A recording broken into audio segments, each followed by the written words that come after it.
This is a Parsha podcast brought to you by Matan Women's Institute for Torah Study, and I'm your host, Yosefa Fogel-Rubel. Let's learn.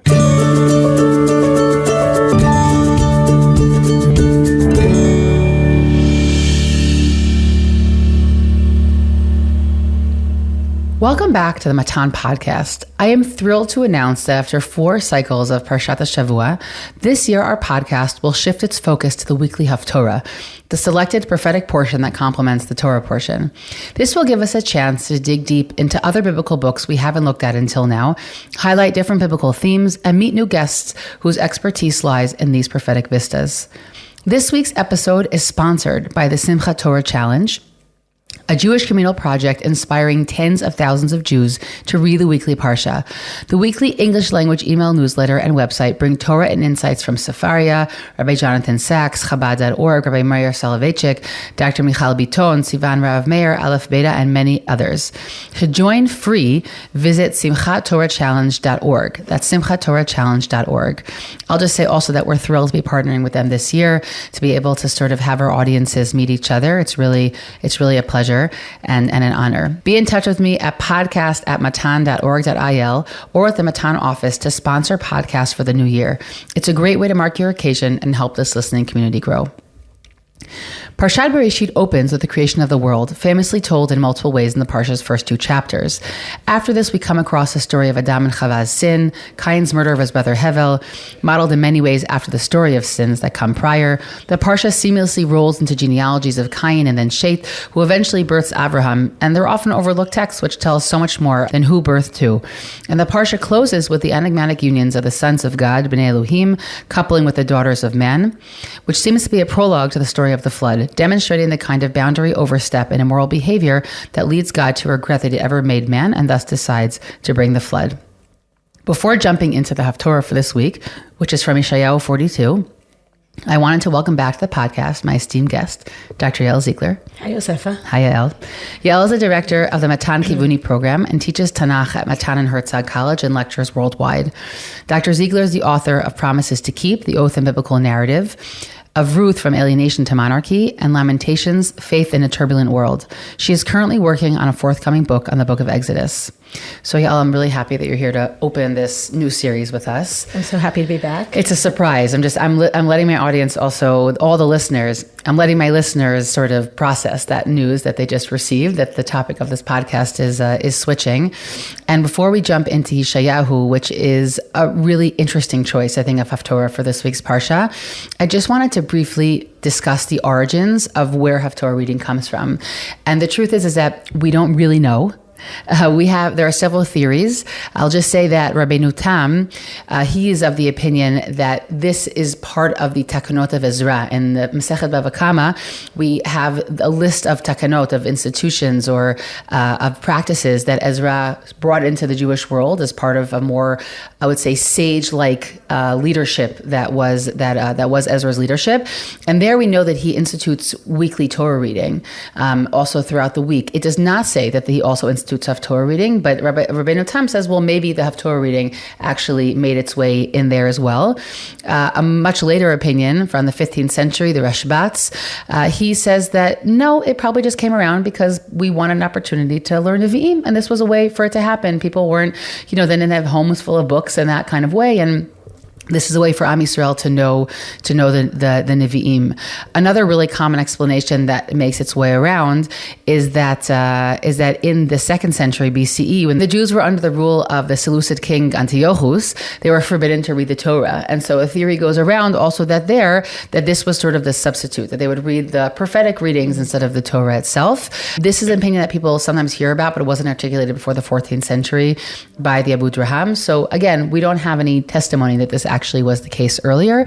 And one other explanation that I've also seen is that we read from the prophets to sort of fight different sectarian groups, Karaites being the most famous, who don't look at sort of any sort of rabbinic or even post-Torah authority as being significant. So we read from those sections in order to say, hey, these are all important and not just the Torah shebichtav in terms of the 5 Chumshei Torah. I just want to add that I think it's wonderful that we're doing Haftorah this year. I think it's an opportunity to look at sections of Tanakh that people are less familiar with. And especially, sometimes when I'm sitting in shul, some of the people around me during the Haftarot that come from the prophets, right, not the stories, the poetic sections, people around me say, I didn't understand that, right? And they're much more excited about the stories. And I think that, this is an opportunity to really think about some of the different prophetic messages, and especially perhaps how they impact on us today, because I think we're living at a time that many of these prophecies are much more relevant than they've ever been before. Totally. And one other piece I think it's important for us to keep in mind as we start this journey in the Haftorah is that the Haftorah actually dips into two different cycles, often in a very subtle way. On one hand, it connects to the parsha, sometimes more strongly and sometimes more tenuously connects to the parsha, and we'll jump into that in a moment with our choice for today. But it also has a deep connection to the calendar year. So sometimes we'll forego the Haftorah that was more connected to the parsha because tomorrow is Rosh Chodesh, or because we have a Chag coming up. And sometimes the choices fit with that Chag, and sometimes we shift around the Haftorah. Again, these are choices that were made a long time ago, but we shift around the Haftorah in order to fit with that season. So it dips both into the parsha cycle and to the yearly calendrical cycle. And that's also like an interesting feature of the Haftorah in general. Yeah. I mean, I will say that recently, I would say probably even since the war, Rav Rimon, who is the Rav of our shul, has started getting up right before the Haftorah to offer a couple insights, and oftentimes very inspiring insights that connect to our situation today. So, I think a lot of people are recognizing that Haftorah has a lot to say to us, not just about the parsha, but also about and the time of year, but also I think about some of the experiences that we're experiencing. Okay, so please God, we'll touch upon them. I'm very excited to have the chance, I'm saying this truly, with our amazing listening community, to really explore new things. We've always been exploring new things through all these years, constantly changing theme, but it's really new books, new ideas, and I would also say some really challenging, and that's really important, I think, to dive into that. I have the feeling right now that I have often when I start every time the book of Vayikra, and I'm like, what are we going to say this year? And I end up always coming out that they're my favorite episodes. So I'm really looking forward to these as well. So with that introduction, we're going to jump into the book of Yeshayahu. Arguably, Yael, of the harder books of Tanakh in terms of the prophetic language, and it's really challenging. And the first three Haftorot of this year are from the book of Yeshayahu. So we're going to have quite a bit of time to dig into that. And this week's Haftorah is from, if you're Ashkenazi, the Haftorah is Membet, Pasuk Hey through Mem Gimel Pasuk Yud, which is 42:5 to 43:10. And if you're Sfaradi, then it's significantly shorter, and it's just from chapter 42, Psukim Hey through Kaf Aleph 5 through 21. So Yael, can you maybe a little bit just bring us into what we have in this portion? It's not a narrative, so it doesn't have that same kind of flow, but just a brief overview of what we have. Well, maybe I'll go backward for a moment and just try to place it within the context of Yeshayahu. Yes. Yeshayahu is a very long book. It's a very lyrical book. It's beautiful. It's filled with some tremendous poetry. It's one of my very favorite books. And it's divided, I would say, it's pretty clearly divided into two different historical periods, which is interesting because it seems like a composite book. But it is clear that the first part of the book is are prophecies that take place in the 8th century BCE, around the time of, this is when Yeshayahu ben Amoz lived, starting in the time of Uzziah, Yotam, Achaz, Chizkiyahu, the kings of Yehudah. Yeshayahu ben Amoz prophesied to the kings in Yerushalayim, in Eretz Yehudah, and that's pretty much more or less the first 39 chapters of the book. I'm not going to talk about that right now.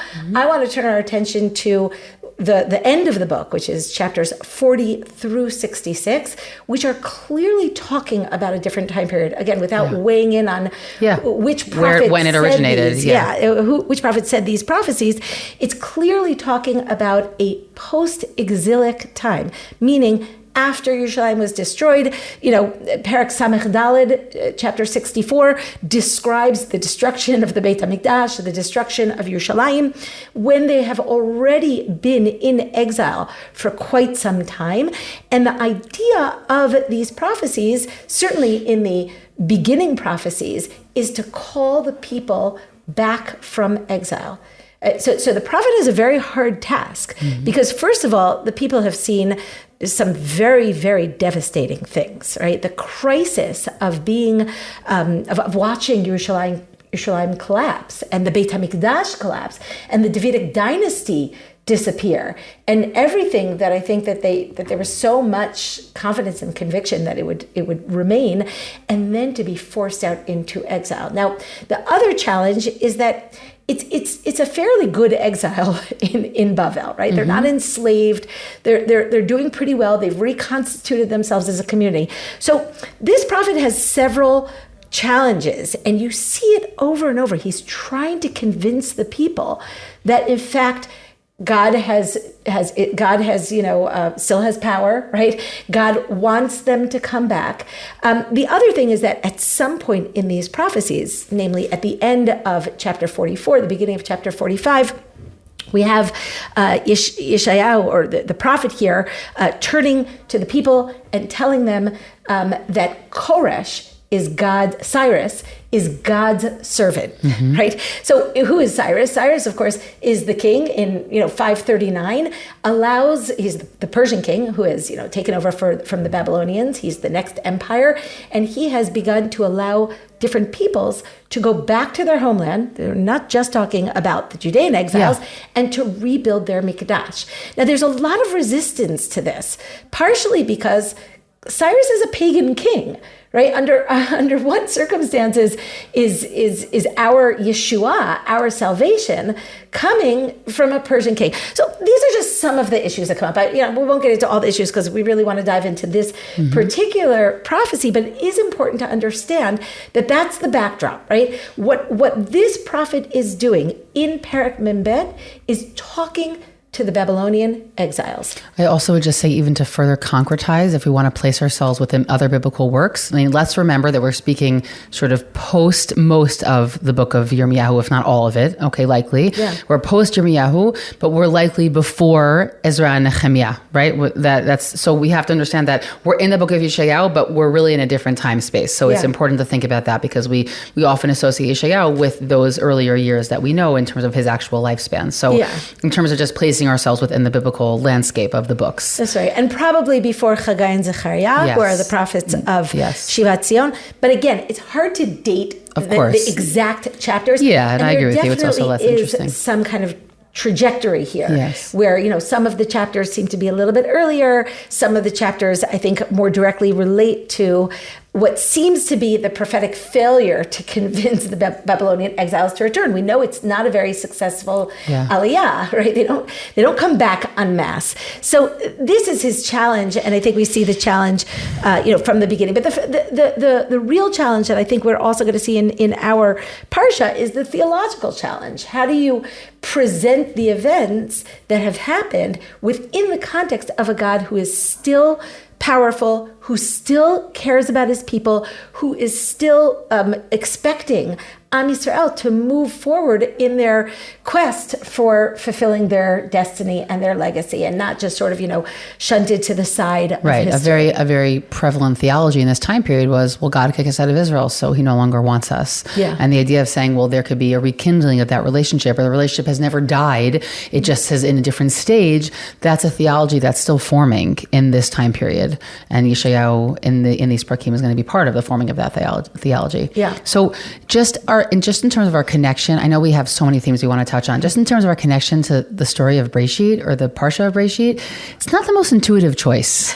Do you agree with that, Yael? Yes and no. Look, in this section of Yeshayahu, really, these initial chapters that are, the Shivat Zion, the telling the people to come back, there's a lot of what we call creation theology. Yeah. A tremendous amount of descriptions of God as Boreh Shamayim, Rokah Haaretz, right? He created the heavens, he created the earth. And we have it really all over. And that's the way our Haftorah starts out, which I think is the reason that it's chosen. But we have it already back in Perek Mem. We're going to have it ahead in later prakim, right? It's really all over. And the question is, what is the message of referring to God constantly as the God who created the earth, the God who created the earth, the God who created the earth? There's something even, I think, maybe more interesting going on, which is that there's a fusion all the time between the God who created the earth and the God who has an interest in Am Yisrael kind of being part of or leading the purpose for which the earth was created. In other words, the God of history kind of intertwines with the God of creation in these chapters. You have it in the very first pasuk. Look at the first pasuk. Ko amar ha'el Hashem, borei hashamayim v'notehem, roka ha'aretz v'tzetzeha, right? So all of that is, so says God, basically the creator God, noten neshama le'am aleha, v'ruach leholchim ba. He gives spirit to the people who are living and to the spirit of those who are walking on that earth. And then he goes on and he says, Ani Hashem karaticha v'tzedek v'achzek biyadecha v'etzorcha v'etencha levrit am leor goyim. I have created you as a nation with whom I have a covenant with and who I expect to be a light unto the nations. In other words, you are going to have a leadership role in leading the world to fulfill the purpose of creation. So I do think that it's actually a natural Haftorah. I could have chosen a few others. No, I'm saying there are several that have that. First of all, also the word ruach is significant, right? Because we have the ruach in our parsha, ruach Elokim merechefet, right? So here we have not that it's God, but it's God actually has infused that ruach into humans. So it's another, obviously, a callback to the creation of man. I agree with you. It's just interesting because the creation theology, it makes its way into many spaces. It's the punchline of the book of Eov, right? You weren't there when the world was created, so you don't have the ability to say, why is that the case? I know we don't read Pirkei Tehillim as Haftorah, but the creation theology makes its way into so many Pirkei Tehillim as well, right? But here, what I love that you're saying is that there's a wedding between the creation theology and God's continual hanhagah, his continual leadership in the world. It's not because you could say, well, God created the world and then left it to be the case. Right. But the point being made is God created the world and then infused the world with his presence. So it's not just an initial creation, but it's something that continues endlessly. Look, it's also for Am Yisrael a message that God remains powerful and that there remains a destiny and a purpose. There's another point that I think has to be made within the context of connecting this Haftorah to our parsha, and that is the light and the darkness, right? So we have Am Yisrael is created to be leor goyim. For the moment, though, if you look in Pasuk Zayin, they are yoshvei choshech. They are sitting shrouded in darkness. Now, these light and darkness images are very much part of these chapters of Yeshayahu, right? We read some of these chapters in the chapters that we read between Tisha B'Av and Rosh Hashanah are called the Sheva Dinechemta, the 7 prophecies of consolation. They all come from these chapters in Yeshayahu. They're all prophecies of return. And in the 6th of the prophetic readings that we read, it opens, and that's in the 60th chapter of Yeshayahu, in Yeshayahu Samach, Kumi Ori, get up and shine your light, right? Kiva orech. And then the next pasuk tells us, Kihine ha'choshech yichase aretz uleomim arafel. There's darkness that is shrouding the earth, right? And it is that creation idea again, right? That the world is shrouded in darkness. There is some kind of ruach Elokim, some kind of spirit of God that hovers above the world, waiting for someone to come along and blow away the darkness. Now, you can take your choice of what that darkness is a metaphor for, and to bring God's light. And ultimately, that's the purpose of creation. The first thing that God does when he's creating the world is Yehi Or. This world needs to be a world of light. And Am Yisrael is given the task, and it's a privilege, but it's also a heavy responsibility to pick yourself up out of the darkness, open the doors, and let the light in.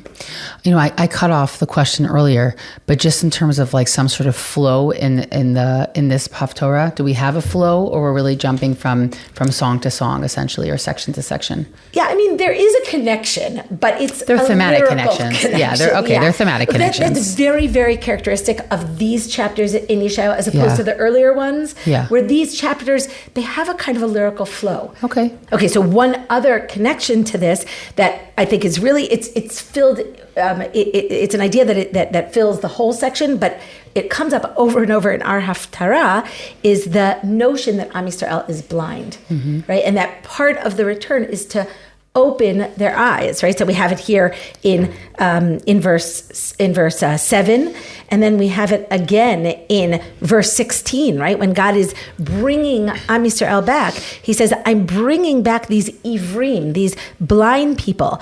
Asim machshach lifnehem laor. I'm going to make that darkness that is before them, I'm going to turn it into light, right? So this perception of Am Yisrael as blinded, we have it again in chapter 43 in verse 8. Hotzi am iver ve'inayim yesh. Right? God's taking out a blinded nation, but they have eyes. So the blindness is not a physical blindness. V'chershim, they're deaf, even though they have ears. Their eyes are working. Their ears are working. But they're not actually using them to their capacity. Yeah. And that means what? That means because when they've been in exile, they haven't followed the ways of God? Meaning, what is that? What's that a metaphor for? Yeah. So, I mean, in general, in Tanakh, sight is always insight and depth sight. Here, I think it could apply to several things. One is explaining why they were punished. Right, explaining the exile, so that the exile is not something random. It certainly is not something that indicates didn't God happen forbid. in exile. It happened before exile. Their blindness. It certainly doesn't indicate, God forbid, God's lack of ability or power. And also, I think it is it's maybe a response to them not responding to the call. Right, you are blind. You're not listening. Right, you're not looking at the world around you. The call of Koresh. The call of Koresh, and the call of this prophet saying to them, look at what is going on in the world and interpret it correctly.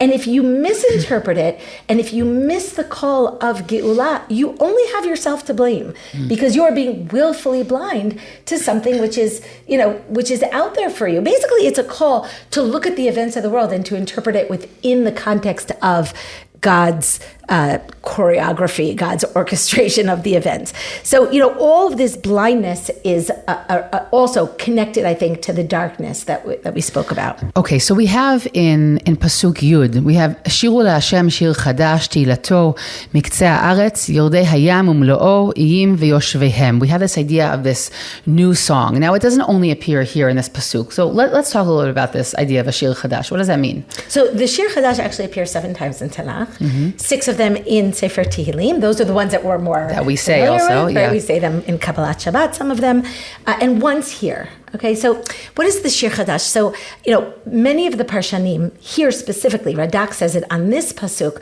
talk about the fact that we need a new song for the new Geulah, for the new redemption, for the redemption from the Babylonian exile. What's the old song? Presumably the Song of the Sea, Shirat right? Hayam. Shirat Hayam, which means that those Pirkei Tehillim are also assumed to be maybe also around this time period? Or either yes, or they're talking about the ultimate redemption. Because, of course, the redemption of Shivat Zion, whereas maybe it had potential to be that ultimate redemption, it doesn't really pan out. I mean, yes, there is the Beit HaMikdash is rebuilt and some of the exiles come back, but it doesn't actually pull in the masses, which I think is some of the frustration that we're seeing in these chapters. Yeah. It's certainly the Shir Chadash, it's broader than just this specific redemption. It's the notion, I think it's a really significant notion, that all of God's salvations necessitate Shirah. Right? They require Shirah. And, there's a famous Gemara in Sanhedrin, which says that when God saved Yerushalayim from Sancheriv in, 701 BCE, it was supposed to be some kind of end of days experience, and Sancheriv was going to be Gog and Magog, and Chizkiyahu was going to be the Mashiach. But Chizkiyahu did not sing Shirah. What does that mean? Right? What does that mean? You can understand why he didn't sing Shirah. In any salvation, there's always crisis, right? There are always ups and downs. Even if you have a great salvation, and some people are, la'aleinu killed or wounded. So there's always joy that is mixed with there's always sadness that is mixed with the joy. So, but the idea is that the Shir Chadash is the recognition that God has intervened in history to save his people. He's used his power to deliver his people. But it's more than that. It's about Am Yisrael assuming their responsibility in the world. What does it mean to be Li'or Goyim? It means to take those salvations in history and to stand up and announce the presence of God. Right? What does it say afterwards? Right? Shiru LaHashem Shir Chadash. It's an instruction. It's turning to people and saying, sing this new song. Sing it to the ends of the earth. Yordei hayam umlo'o. Even the sailors on the seas need to hear it. Even the faraway islands need to hear it. In all of the deserts, they need to hear it. You need to let Yasimu LaHashem Kavod. I skipped ahead to the end of to Yud Bet, right? Give God the honor. Utilato ba'im yagidu. Tell everyone, show everyone what God has done. You know, if I can't really say these words without relating to our days. Yeah. Right. I really think that part of the experience of being Jews today, wherever you are, but especially being Jews in Israel, but really wherever you are in the world, is about realizing that everybody's looking at the events. And that somehow I think part of our task is to filter these events through the prism of understanding God's salvations, of God's intervention in the world, and our responsibility to see that, and to note that there are a lot of difficult things, and there's crisis going on, but at the same time, look at what has happened. I mean, I was thinking about this a lot on Rosh Hashanah. Right? I was sitting there in Shul on Rosh Hashanah the year before. My son had just gone into Lebanon. Another 2 sons were being called home to take their part in going into Lebanon. Hezbollah was as strong as you could fear, right? Nasrallah was alive. There were so many, the Syrian government the Assad government was still in charge. Fordo was still a very well functioning nuclear program, and on and on and on. So have we reached the ultimate goal? We have not. But do we still have to sing the song? I think we have to sing the song. And if we don't sing the song, we run the risk of not properly realizing our role and our destiny here. Yeah, I think this parak, as you're saying, is really saying that we have a negative bias. Like, it's very natural for us to have that bias, but we have to remember that, I think, also connecting back to the Or Goyim, that this is part of what it means, is to say we do see reality in front of us. It's not a naivete, but it's saying, but we have to recognize those positive elements, within it. And I just want to say that on an emotional level, we've all experienced how challenging it is to do this, meaning we've been in those elative moments, but it's easy also to get bogged down by a lot of elements. Well, there was a miraculous war, but it also brought with it a lot of other things, or lack of routine, or kids who then weren't in school for 4 months. And there's a lot of elements to it that can make us sort of lose sight of what shira we could say here. I think it was last year when I was sitting with Joe Wolfson. He was bringing in some midrashim about that sort of envisioned people walking through the Yam Suf and saying, but my feet are all dirty, right? They're walking through the Red Sea and they're complaining about, the crampness and all the difficulties of actually going through that.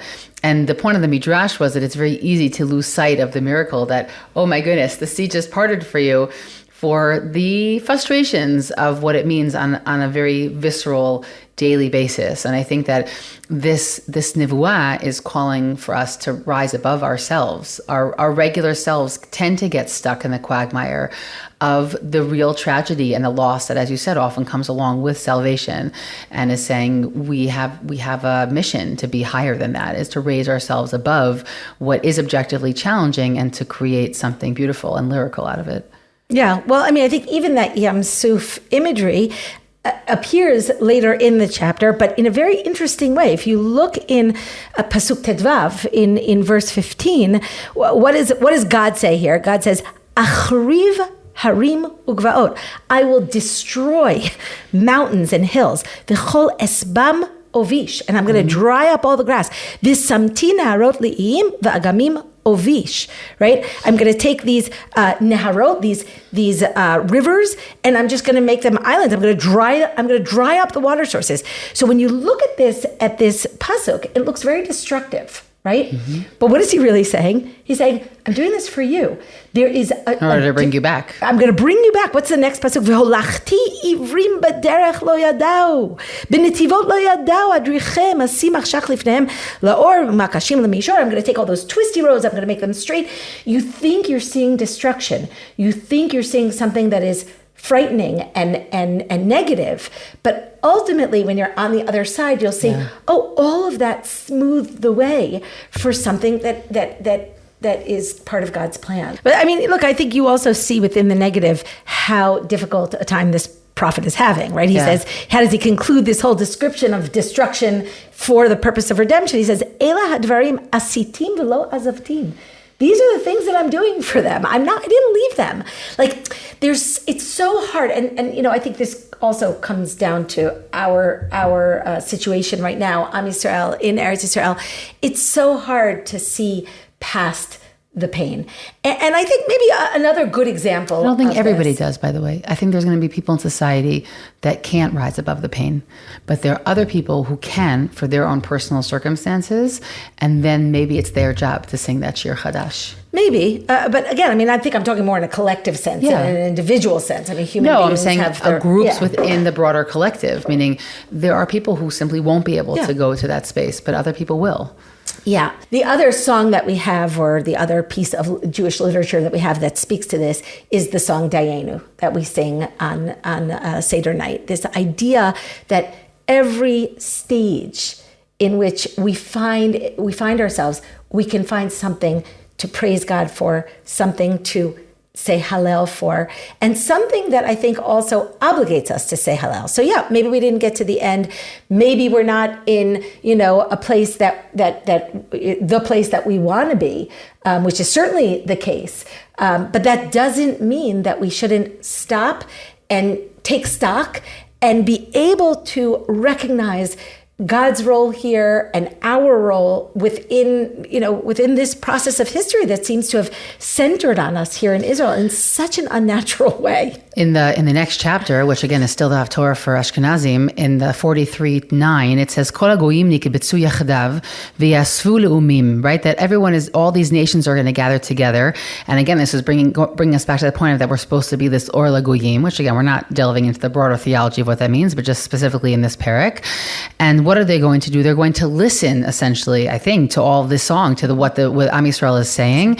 And v'yitnu edehem v'yitzdaku v'yishmeu v'yamru emet, right? And they're going to testify that what we're saying, that there's truth to this. So meaning it's also that we're speaking it for ourselves, but really we're supposed to be doing something that's going to have tremendous impact on the rest of the world. Yeah, that's a very important theme of the continuation of this chapter, where God says several times, something that I think is very prominent in Christian theology, and I think we less pay attention to it. Atem edai ne'um Hashem. You are my witnesses. You are the ones who are living through the history that is meant to be spreading the idea of God's presence in the world, his intervention, his salvations. And because we experience it so closely, we run the risk of not seeing it clearly. Yeah. And so that's, I think, one of the things the prophet is. A very visceral experience we've had 100%. in the past 2 years. More so, definitely those who were in other wars. Like, this is it's just a very obvious point, I would almost say, to us now. Like, we've been there, and we know that being really close to the fire can make you not be able to see the broader picture. Yeah. Maybe let's close with this image. I think also it plugs into everything that we've been saying.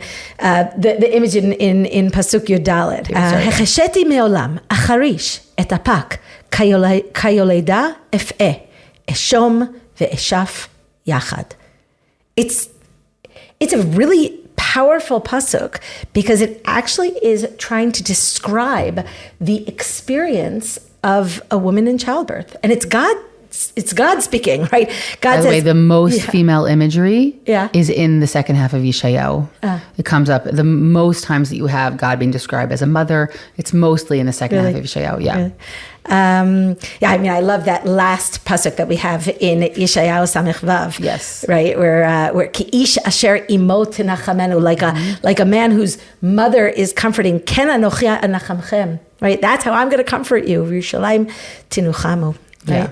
It's a beautiful pasuk. But here we have this description of God almost in childbirth. And what is the description here? He's breathing, he's gasping, he's screaming, he's, gathering his strength together to birth this child. How do you understand this? I mean, this is part of the previous description we were speaking about before of God creating some sort of havoc and chaos in order to then create something that's present in this world and powerful and shalem, right? So the image of childbirth is quite an appropriate one, right? There's chaos there, and there's a shaking and a trembling in order to create something that is shalem. Yeah, I think that the image is... It's an amazing image. I mean, it's an amazing image on so many levels. I'll start with what you just said, which is that recently I had back pain, which anybody who's ever had back pain knows how tremendously painful it is. And my husband said to me, well, is it as bad as labor? And I said, you can't compare the two, because even while you're in the midst of labor and it's terrible, right? To put it mildly. No, I don't agree with that, but we'll have a different conversation. You know that at the end, you've produced something. Yeah, there's a purpose to it. That is something that you're completely devoted to. Yeah. And so the idea here of this description of pain and hard work and crisis that is all coming to birth this next period in Am Yisrael's history, and it's just a magnificent it's a magnificent metaphor, both because of the crisis that leads to something wonderful, but also I think because the thing that we partner God with in the way in which we are most godlike is childbirth, and that somehow this is creating some kind of inspiration for Am Yisrael as a nation to work together with God to bring this next period of history, a period of rebirth, right? And raising up a whole new generation that finds God in a new way in the world. And I think that the real challenge of that on a societal, on a theological level, is that people their whole lifespan could be the childbirth pangs, right? And they're not necessarily there for that birth. And I could think of so many statements of big thinkers who would say, I think this is going to happen in the future, and I'd love to be alive, when that happens. And we don't always have that ability to be around for all of those parts. So I think that's the challenge that we've underscored also in this prophecy, right? Of to be able to have that kind of faith orientation, right? He's saying, well, he also has a very imminent, in the case of these prakim, there's an imminent ability for salvation, right? Koresh has spoken. We have the ability to go back. But of course, they're not going to tomorrow then have a reality of a Beit Mikdash. They have to again, put in the work. There's going to be a lot of challenge. And then they're going to get something to a result that they're not even going to be sure exactly how great the result was. So there's a tremendous amount of patience, right? Of orach ruach and of faith that a person has to have that this way is going to bring to that shlemut, right? In the case of going back to the metaphor with the child. And again, I think it just underscores all the points that you've made. Maybe one final comforting point, which is just an interesting observation, is that the one who seems to be describing his childbirth here is God. Again, it could always be the prophet and God sometimes blurs together. But assuming that this is God speaking, it's God showing how difficult it is to bring this geula into the world, that it's something, and God is suffering along with us, right? Imo anochi b'tzara, right? God is with us during this difficult time. And I should say, I do believe that God is with us in this difficult time, and I'll wish everybody a good year. I wish you a lot of success with the teaching of the Haftorah, and it's been a pleasure. Thank you, Yael. Thanks for being here.